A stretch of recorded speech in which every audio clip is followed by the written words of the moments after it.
Hi, I'm Ellie from crystallinks.com. Today is January 19th, 2026, and I just stopped by to talk about large elongated heads that you probably have seen online or on videos. Um, Mummification, they show bigger heads, not even conical shape, but these big heads that come out in the back. And you stop and wonder, well, who are they? What were they? They're either one of two things. They're either they had what's called head modification. That means you wrap the head in bandages or flatten it with boards to get a specific look when the child is an infant and they grow up and their head maintains that shape because the head is very soft when they're infants. Or they could be part of some race of people from ancient times whose bodies have been dug up by archaeologists who actually had big heads. They were mummified with these big heads in the back. Um, a lot of people think that there were a race of, you want to call them aliens, call them whatever. There's been so many races of humans that have lived in this reality, in this simulation. So they could just be just another race who were here. They were tall, they had big heads.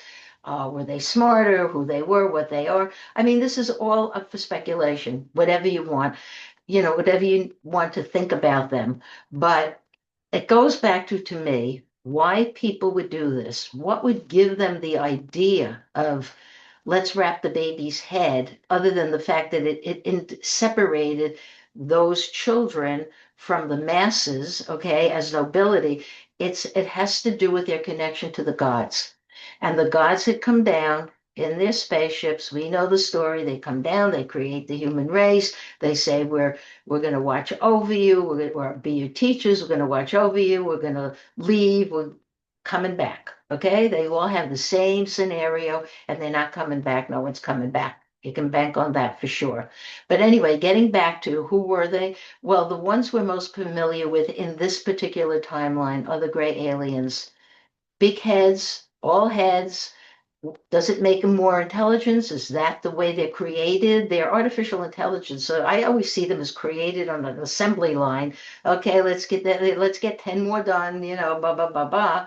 Um, some people believe that the Greys have come from the future. They came back here because we have the emotional component that they are missing since they're all cranial, they're all intelligence and no emotions. It's a thought, it's a theory, okay? Other people think they have come back here with the experiments from the last century into, well, this century it's done. It finished in 2007. They are gone, but they came here and they were creating babies and hybrids, the things you read about in your sci-fi, publications and on TV, that they were creating these hybrid children that had the higher intelligence combined with the emotional body of the modern day human, and they are the next race. Kind of makes you think about Hitler trying to create an alien race, which was nothing more than he was into all the esoteric stuff. He wanted an alien race of aliens. That's it. Aryan. He's called it Aryan. I call it alien. Call it whatever you want. But these large headed, elongated headed entities have different methods of how they did it, how they got here, whether it was genetic, whether it was wrapped, okay, to make it into a certain shape, or who knows what. I believe in the simulation we live in, anything is possible. I believe that when something goes missing, like suddenly a civilization is gone, a whole civilization, where did they go? Or they suddenly manifest, like, oh, where did this come from? I see it as it's just an insert in the simulation that we think of as our reality, and we shouldn't stay too attached to it because this particular insert, we are in a certain insert, this particular one, along with all the others. Here's a simulation, okay? It's consciousness, yes, it's created. Um, the scientists, the mathematicians, the physicists, they all have their theory about how it's created, how it comes out of a black hole. I'll add a link to that when I'm finished. But the bottom line is, we don't know how this simulation is created. We only know one thing. It's created in linear time to experience emotions. Because if you don't have linear time and you're annoyed at something or something, boom, it's gone.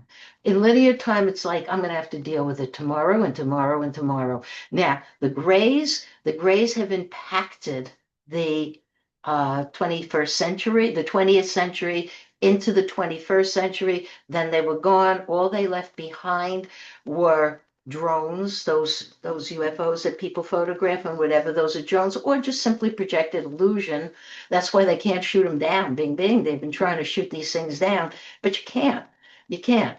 So it's that technology is beyond us, or it's just something we're not supposed to understand, but it's just supposed to tell us all these experiments, the Greys, the Nazis, the God knows how far back this goes and how many timelines.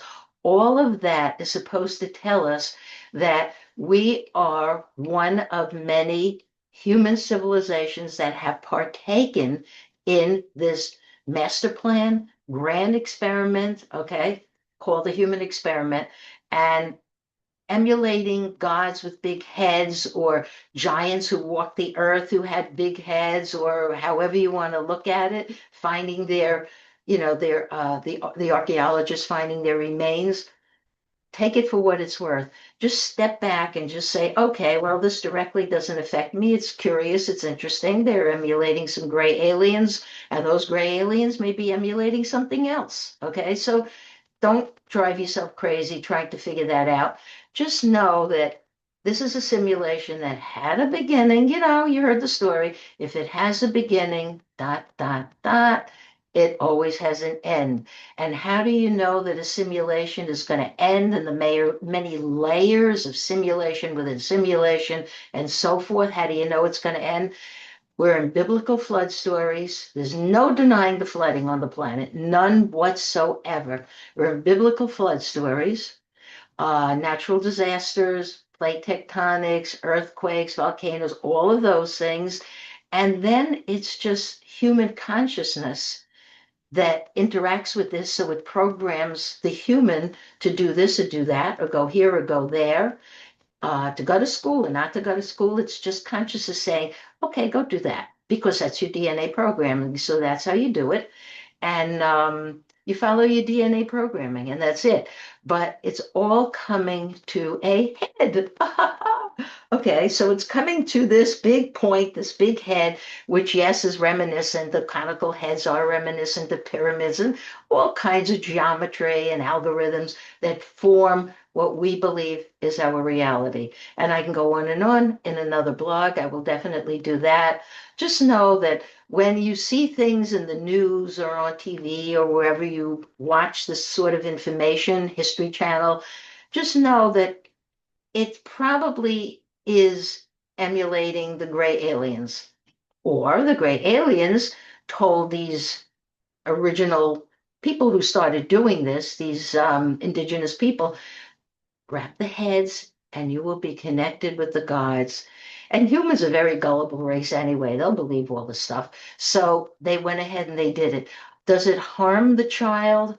I don't know. I never really looked into it. It can't be all that good because an infant's brain is enclosed here on the top. So it can't be the best thing you can do for a child.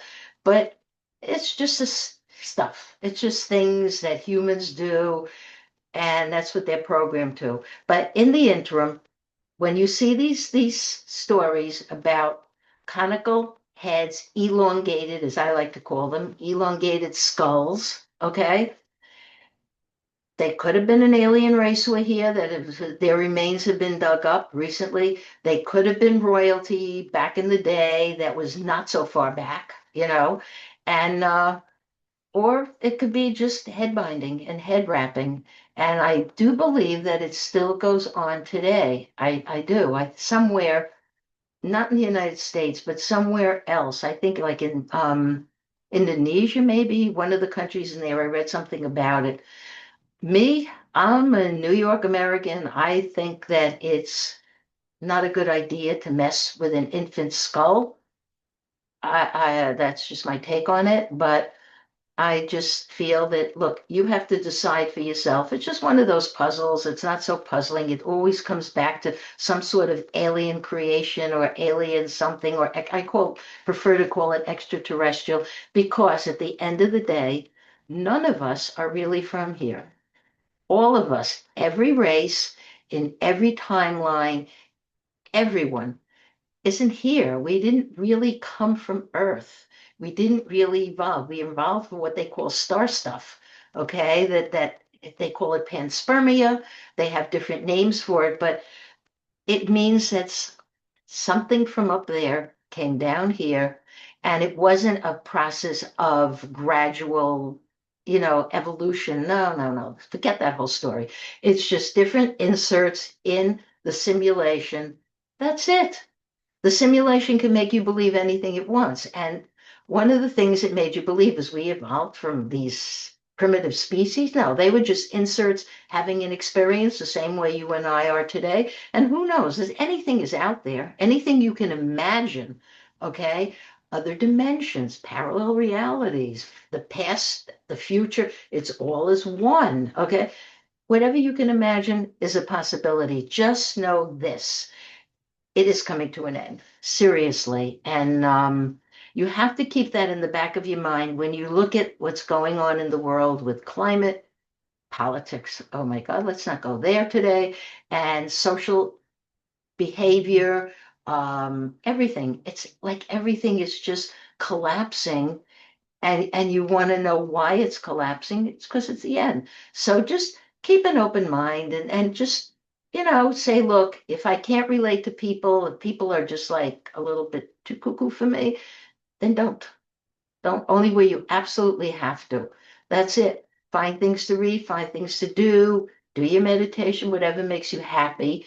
That's affordable and doable. But anyway, okay, we'll talk about those in another blog. I thank you so much for listening. Just know that the big-headed remains that they find, or the ones that are being shaped today, are just part of an emulation of the great aliens who created us, which makes us also artificial insemination. Why do I say insemination? I guess it's because they created us as hybrids. It's artificial intelligence. Okay, take care, and thank you for listening.